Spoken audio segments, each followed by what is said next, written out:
Todos ustedes están haciendo la especialidad por algo. Y ese algo es aprender cada vez más, dominar cada vez más su espacio de conocimiento sobre esa especialidad en particular. Sea pediatría, sea cirugía, sea ginecobstetricia, sea la que sea. El propósito de lo que ustedes están haciendo, estoy seguro que ustedes están plenamente conscientes más que yo de eso, es hacer bien las cosas por el paciente.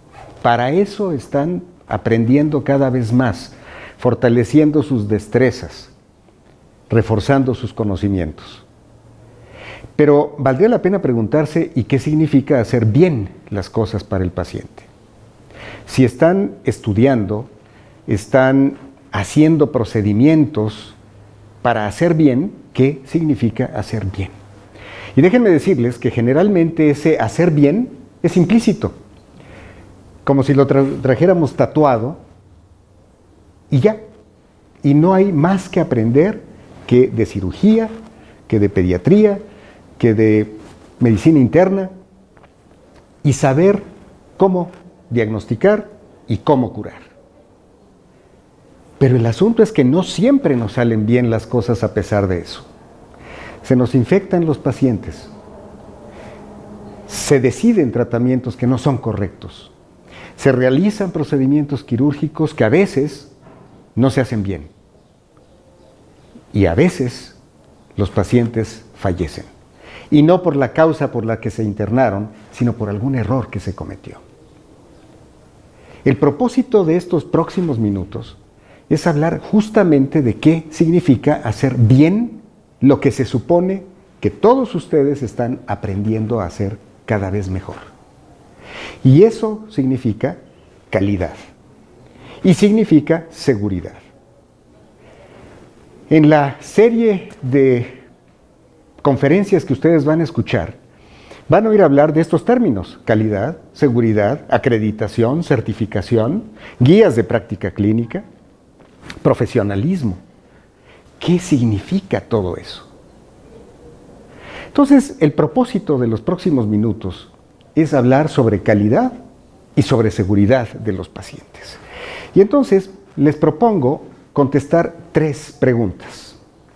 ¿Por qué tenemos que hablar de este tema, para empezar por ahí? Y si tenemos que hablar de este tema, si ustedes consideran que sí es importante hablar del tema, la segunda pregunta entonces sería: definamos los términos. ¿Qué es calidad y qué es seguridad? Y si estamos de acuerdo también, como espero que sea el caso, que a veces no hacemos las cosas tan bien como pareciera, entonces, ¿qué hay que hacer para mejorar? Empecemos con la primera pregunta.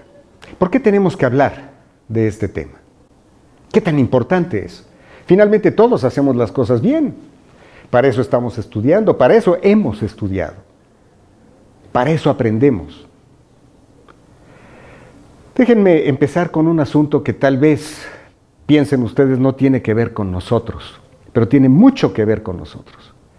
¿Qué estaban haciendo ustedes el 11 de septiembre de 2001? Recordarán la fecha perfectamente. El ataque terrorista a los Estados Unidos, cuando 19 pelafustanes se le colaron al país más poderoso del planeta, con el mejor armamento militar, con el mejor sistema de defensa del mundo, y les atacaron 3 corazones. El corazón financiero, las Torres Gemelas, el corazón militar, el Pentágono, y por poco el corazón político, el Capitolio. Se preguntarán, ¿qué tiene esto que ver con la medicina?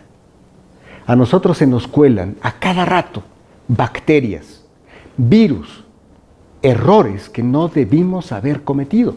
Y sabemos que hay bacterias en los hospitales, y sabemos que hay virus por todas partes. Y sin embargo, a veces se nos cuelan más allá de lo que quisiéramos.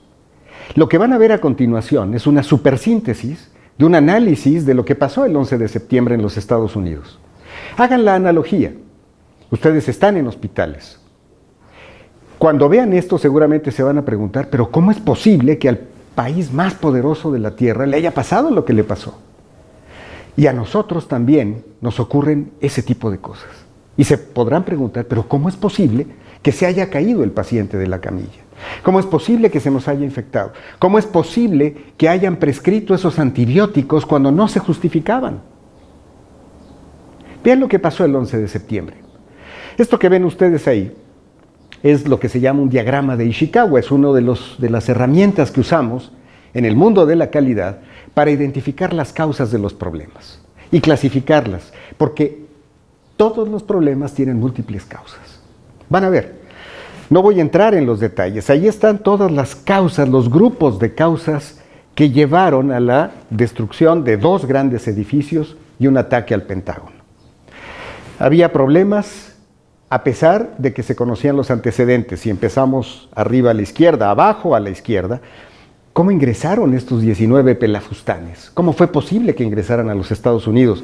¿Qué pasaba con la seguridad de los aeropuertos?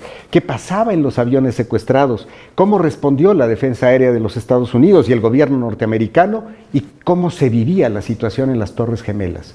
Donde les anticipo, por ejemplo, no había un código de emergencia para evacuarlas. 2 edificios de más de 100 pisos. ¿Cómo fue posible? ¿Cómo es posible, insisto, que nos pase lo que nos pasa en los hospitales con nuestros pacientes? Voy a destacar solamente en rojo algunos de los elementos y no voy a hablar de todo esto porque me tomaría demasiado tiempo. Pero vean ustedes, el ingreso de los terroristas a Estados Unidos. 9 de los 19 terroristas tenían documentos falsos, fácilmente detectables. Vámonos más abajo. 2 de los terroristas eran conocidos. Yo me pregunto, ¿qué no conocemos a las pseudomonas? ¿Y cómo se nos cuelan en los hospitales? Vean lo que sigue. ¿Qué pasaba con la seguridad en los aeropuertos? Algunos terroristas pasaron el arco de seguridad con cuchillos de 4 pulgadas. ¿Cómo es posible? Y en aquellos años, como si fuera imposible que esto ocurriera, se permitía pasar a los aviones con cuchillos de hasta de 6 pulgadas. La defensa aérea. Vean hacia abajo. El primer ataque, la primera torre gemela, fue atacada a las 9:46 de la mañana, cuarto para las 10. 8:46, perdón. Cuarto para las 9 de la mañana. Vean que pasaba 45 minutos después del primer ataque. A las 9:30 despegaron 2 jets desde Virginia a Baltimore en supuesta misión de intercepción del avión American Airlines 11 que ya había impactado la Torre Gemela. 45 minutos antes. Pues no es el país más poderoso del planeta. ¿No deberían estar preparados para responder de inmediato? Pero fíjense lo peor. Los hacen regresar de su ruta a Baltimore, pero están a 150 millas de ahí sobre el Océano Atlántico porque la instrucción que recibieron fue interceptar a 2 misiles rusos. 45 minutos después de que ya habían impactado los aviones y de que todos en el mundo habíamos visto las escenas. ¿Cómo es posible que la defensa aérea de los Estados Unidos haya cometido este error? Vean qué pasaba en el gobierno norteamericano. La oficina central del FBI no tenía suficientes traductores de árabe. Pero, oh sorpresa, algunos de los traductores simpatizaban con los terroristas. Y seguimos con el gobierno norteamericano. Decía yo, el primer ataque se dio a las 8:46 de la mañana. Aquí ya estamos hablando de 1 hora y cuarto después. A las 10:02, el vicepresidente de los Estados Unidos ordena interceptar cualquier avión que se dirija a Washington. 1 hora y cuarto después. Y sin embargo, a pesar de la orden, que llega al comando de la defensa norteamericana, 15 minutos después de que se da, nunca se transmite a los pilotos de intercepción. Sabemos que se caen pacientes, sabemos que se infectan pacientes, sabemos que nos equivocamos en los tratamientos. ¿Qué pasa? Y aquí la pregunta es, ¿quién es el culpable? ¿Por qué ocurren estas cosas? Y les voy a decir, en síntesis, generalmente no hay un culpable. Generalmente es un problema de los sistemas, del conjunto que da origen a la operación de un hospital. No es un médico, no es un residente. Esos son los eslabones que se rompen en la cadena. Pero vean, lo que pasa es que se alinean todos los factores. Y al alinearse todos los factores, llegamos a situaciones que ya no tienen remedio. Ahora entremos a nuestro mundo. Si esto pasa, como ha pasado y pasará en muchos ejemplos de los errores que se cometen y que se van sumando hasta que se caen 2 torres, se mueren 3,000 personas o se nos muere un paciente. Ahora pasemos a lo que ocurre en nuestros servicios. Y hemos transitado a lo largo de la historia por lo que yo he denominado las eras del ejercicio profesional de la medicina. Durante muchísimos años, siglos, pensando que éramos prácticamente infalibles. No cometemos errores.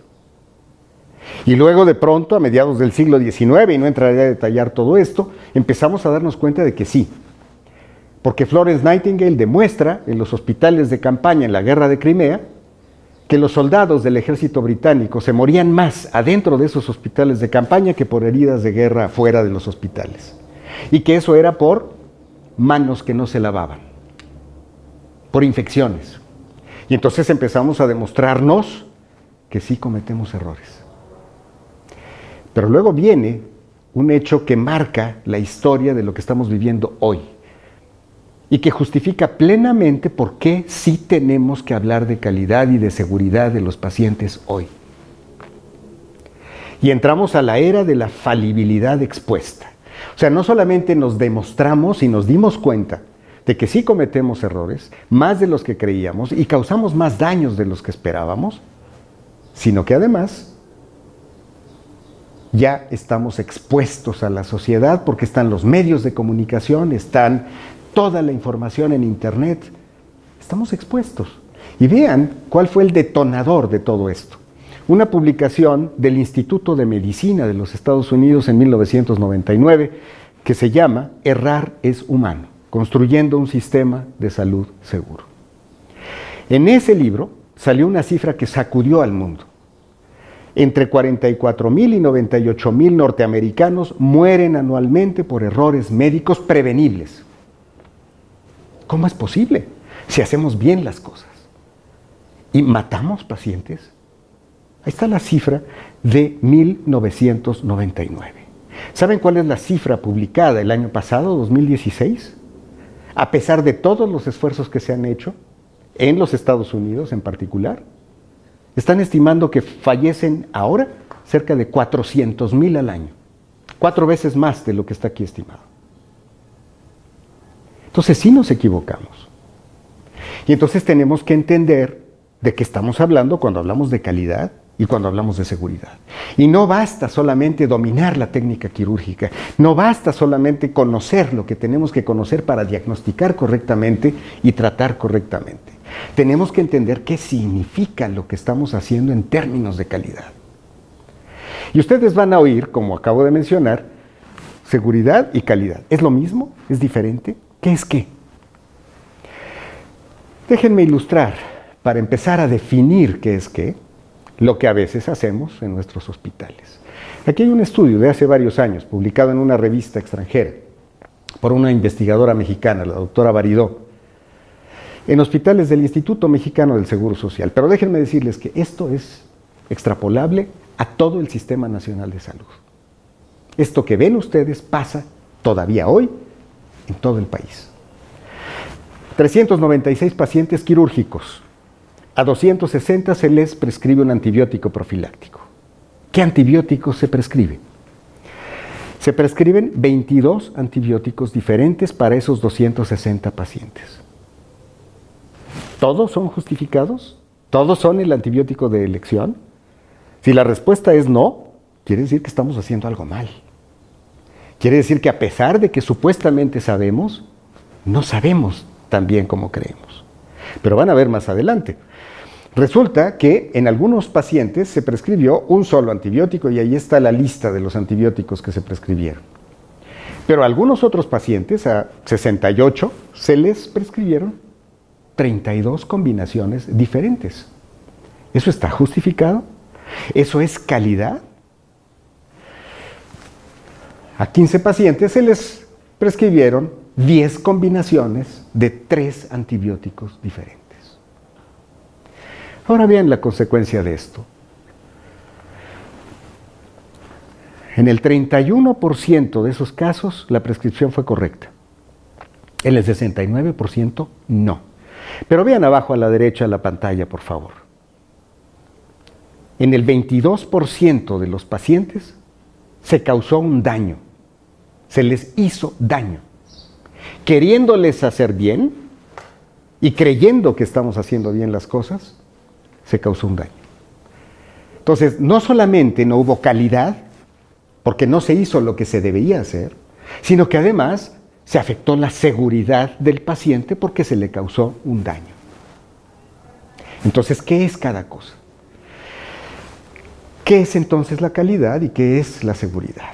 Esta es la definición internacionalmente aceptada, publicada por el Instituto de Medicina, con base en la definición que dio un autor en 1990. Calidad es el grado en el que los servicios de salud para los individuos y las poblaciones aumenta la probabilidad de obtener resultados deseados en la salud y son consistentes con el conocimiento profesional actual.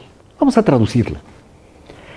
Es el grado en el que lo que ustedes hacen para los pacientes aumenta la probabilidad de obtener los resultados deseados, la curación o por lo menos la contención del problema de salud, y son consistentes con la evidencia científica.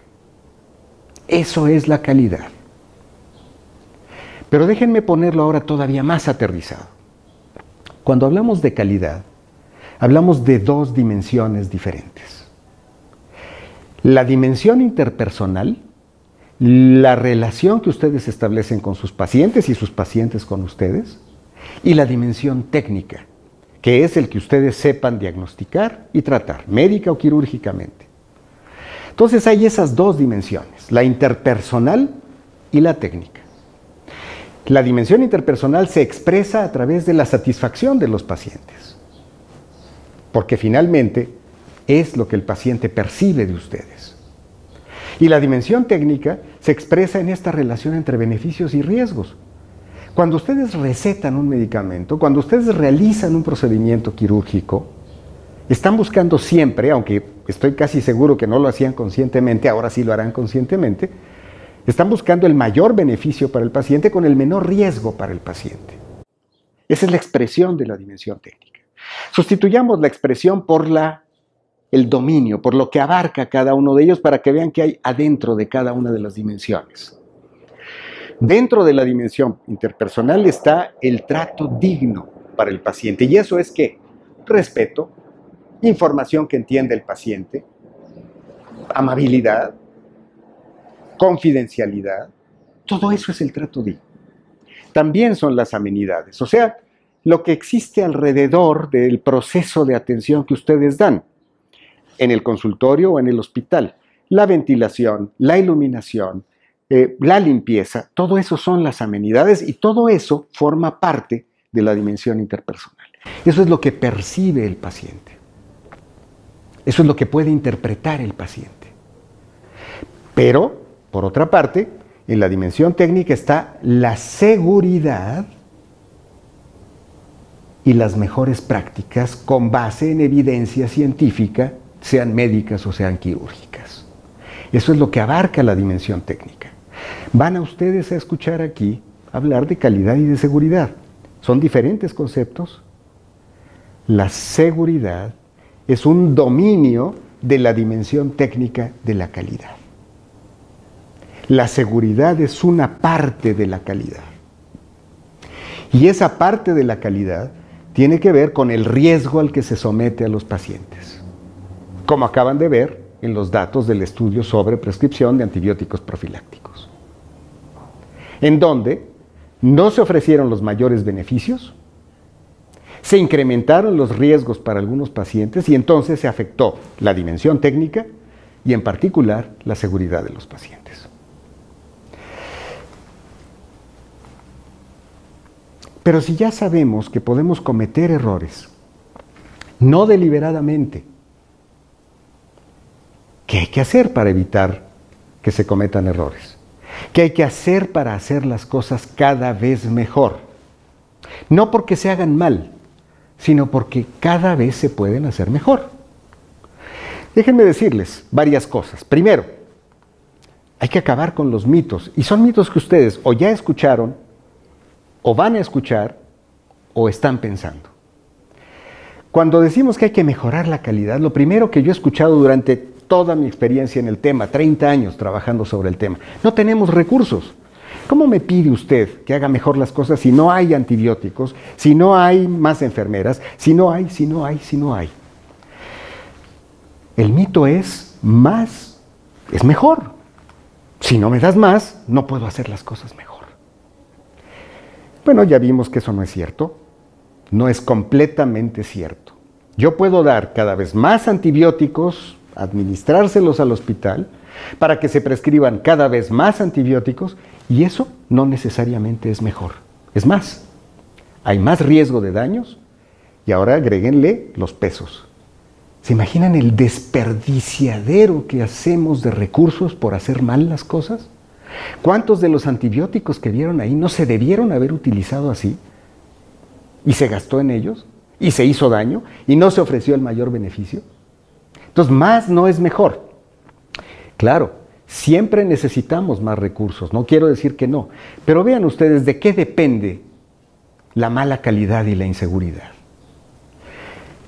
En un 25% depende de los recursos, pero en un 75% la calidad depende de lo que hacemos con esos recursos. Esos son los procesos. ¿Cómo diagnosticamos? ¿Cómo tratamos? ¿Cómo fluye el paciente a través del hospital? Esos son los procesos. La mayor cantidad de problemas, de errores, de daños se causan por hacer mal las cosas, no por tener menos cosas. Segundo mito, evaluar es mejorar. Estamos muy acostumbrados a pensar, y lo van a ver, o ya lo vieron, para mejorar hay que evaluar. Sí, por supuesto, pero no basta evaluar.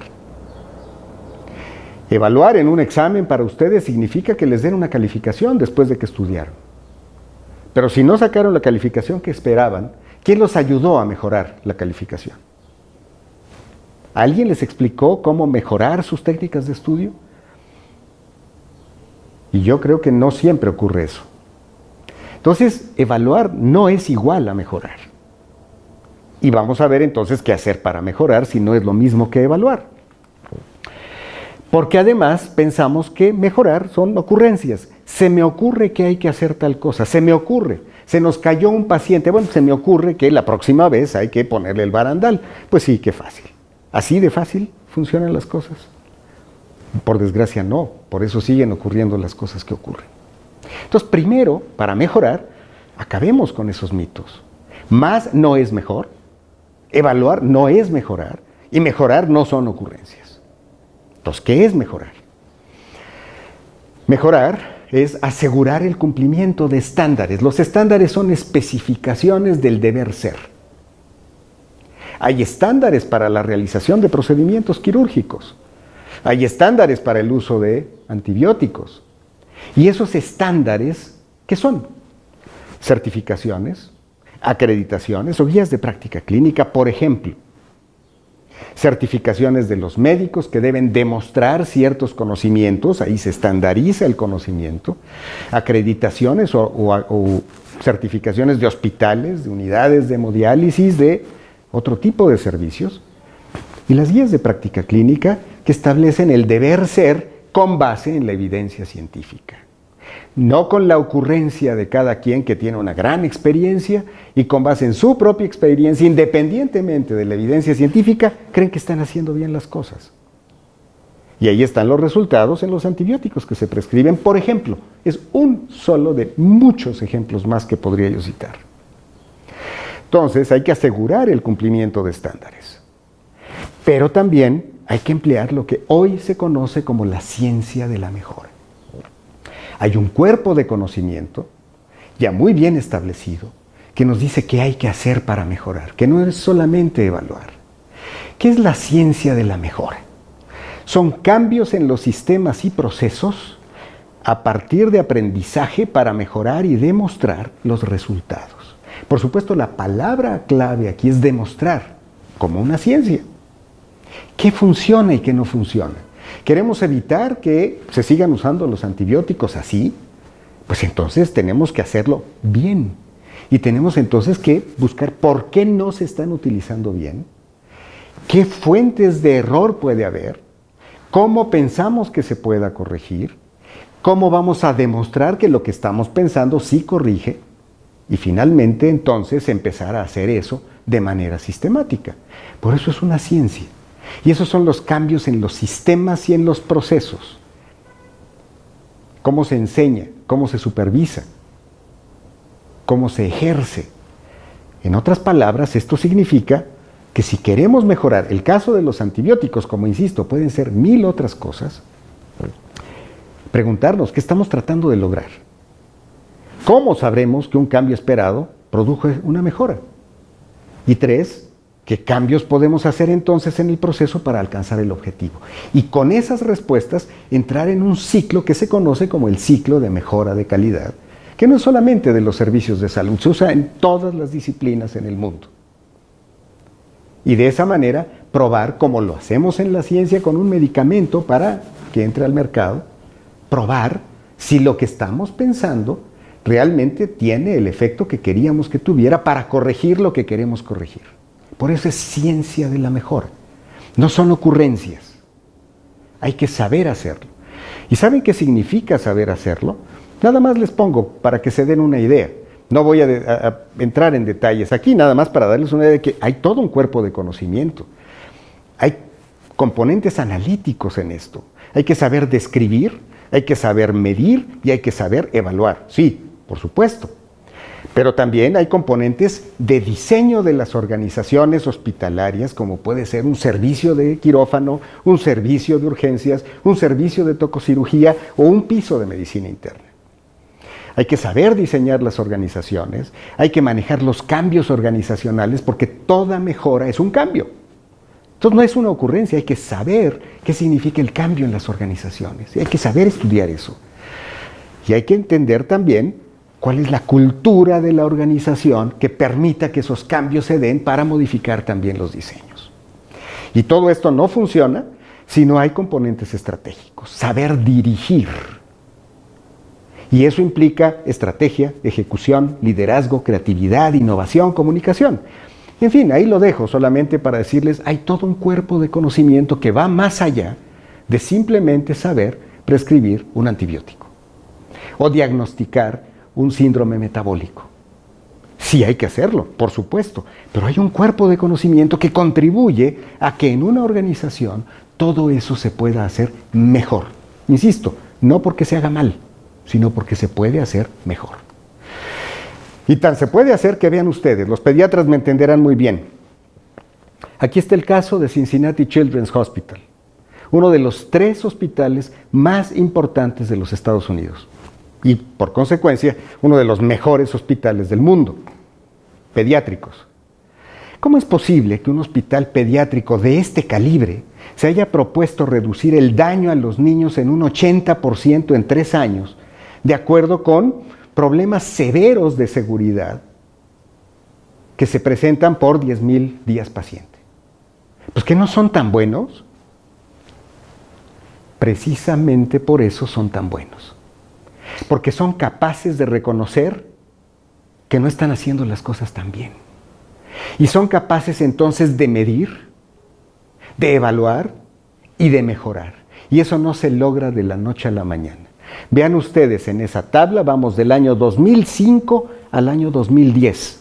Ah, pero el resultado ahí está. Es una mejora continua para llegar a donde querían llegar. Y disminuir los daños a los niños, mejorar la seguridad de los pacientes. En otras palabras, mejorar la calidad. Y por esto este es un hospital de altísima calidad en el mundo. Bueno, si los mejores de los mejores reconocen que pueden mejorar, todos podemos mejorar, pero hay que saber hacerlo. Quien les diga que esto se puede hacer en 2 meses, está equivocado. Esto requiere saber hacerlo y saber conducirlo. Pero déjenme entrar para concluir. Decíamos que la calidad tiene 2 grandes dimensiones. La dimensión técnica, que es de lo que hemos estado hablando hasta ahora, pero también la dimensión interpersonal. Y no podemos hablar de calidad en una u otra cosa. La calidad para el paciente son las 2. Yo puedo tratar muy bien al paciente en términos del tratamiento. Hice un buen diagnóstico. Sé qué prescribir o sé cómo realizar el procedimiento quirúrgico. Pero si lo maltrato, no puedo hablar de calidad. Pero al revés también es cierto. Yo puedo ahora tratar muy bien al paciente desde la perspectiva interpersonal y decir que soy amabilísimo con mis pacientes. Soy bondadoso, amable, cariñoso, afectuoso. Pero no tengo ni idea de lo que estoy haciendo clínicamente o quirúrgicamente. Y el paciente puede morirse feliz, pero no se debió haber muerto. Entonces, calidad son las dos cosas. Y hemos hablado de calidad técnica, sobre todo en los ejemplos anteriores. Yo les pregunto a ustedes ahora, ¿cómo es su calidad interpersonal con los pacientes? ¿Qué es el código humano? Algo que estamos desarrollando desde México, no digo en México, desde México, porque lo estamos haciendo a nivel internacional. ¿Qué es el código humano? Es este conjunto de acciones clave que permiten brindar una atención humana a los pacientes. Y ustedes podrán preguntarse ahora, bueno, ¿y por qué me vienen a decir eso si yo soy muy humano con los pacientes? No lo dudo, no lo dudo. Lo que les quiero demostrar es que no siempre sabemos exactamente qué significa ser humano con los pacientes y qué hay que hacer para ser humano con los pacientes. Vean ustedes dos encuestas que hicimos desde el Consorcio Internacional por la Calidad y el Liderazgo de Organizaciones de Salud, el CICLOS, el año pasado, aquí en México. Ahí tienes más de 700 encuestas, la mayoría de ellas realizadas a médicos, casi 500, pero también otro tipo de personal. Y hasta abajo ven ustedes la pregunta que se les aplicó. ¿Cuáles serían las 5 acciones indispensables para otorgar una atención humana al paciente? Cada acción debe ser expresada en una sola palabra. Piensen ustedes en este momento. ¿Cuáles serían las 5 acciones indispensables para otorgar una atención humana al paciente? Cada acción expresada en una sola palabra. Vamos a ver cuáles fueron las respuestas. Estas fueron de la primera encuesta. Empatía, respeto, honestidad, amor, calidad, calidez son las que más se repiten de la primera encuesta. Vean el resultado de la segunda. En la primera surgieron 177 palabras. En la segunda salieron 300 palabras. Déjenme hacerles una reflexión. Si yo les hubiera preguntado, ¿cuáles son las 5 acciones que hay que llevar a cabo para manejar bien a un paciente diabético? Y habiéndoles preguntado eso, hubiera resultado esto. ¿Qué pensarían? Que no tenemos ni idea de cómo manejar la diabetes, ¿no? Ahora preguntémoslo hablando de ser humanos con el paciente. Sí creemos que sabemos cómo hacerlo, pero vean ustedes. Y ahora déjenme decirles más, no es solamente un asunto de la enorme cantidad de palabras, que finalmente coinciden en estas: empatía, respeto, amor, calidad, calidez. Ahí están, entre las dos encuestas, 8 de las 10 palabras más frecuentes coinciden. Pero fíjense ustedes, pregunto, ¿cuáles de estas palabras reflejan una acción? Ninguna. Son valores y son actitudes. Y si yo les preguntara ahora, díganme cuáles son las 5 acciones para ser empático con un paciente, va a resultar la misma historia. Decenas de palabras. A través de encuestas y de entrevistas a profundidad, y solamente lo dejo ahí, hemos llegado a 4 palabras. Y cada una tiene el fondo, no es así de fácil nada más. Ve, pregunta, explica y sonríe. Y cada una, insisto, no es nada más así. Tiene su fondo. Hay que saber ver, hay que saber preguntar, hay que saber explicar. Y la sonrisa no es solamente la sonrisa de dientes para afuera. Significa utilizar la palabra sonríe de manera vertical como acrónimo para decir seguridad para los pacientes, oportunidad en la atención, necesidades satisfechas, sí respeto, sí información, sí empatía, pero también resultados clínicos que puedan ser medidos con indicadores que reflejen que la atención es efectiva. Sonríe. Esto, la aplicación de un código humano, que a muchos les sale de manera natural, no lo dudo, y son muy buenos en la dimensión interpersonal, les puede ayudar a ellos mismos a hacerlo de manera más consciente. Y a los que no lo tengan tan consciente, o no les salga tan bien, pues a que perfeccionen su relación interpersonal y mejoren su calidad. Porque eso es lo que genera la empatía y eso es lo que genera, finalmente, la confianza, que es la base de la relación de ustedes con sus pacientes. En resumen, no somos tan buenos como creemos. Hay que reconocerlo, tenemos que ser humildes. Estudiamos mucho, pasamos horas y horas en el hospital, pero, puede haber errores y podemos hacer más daños de los que creíamos.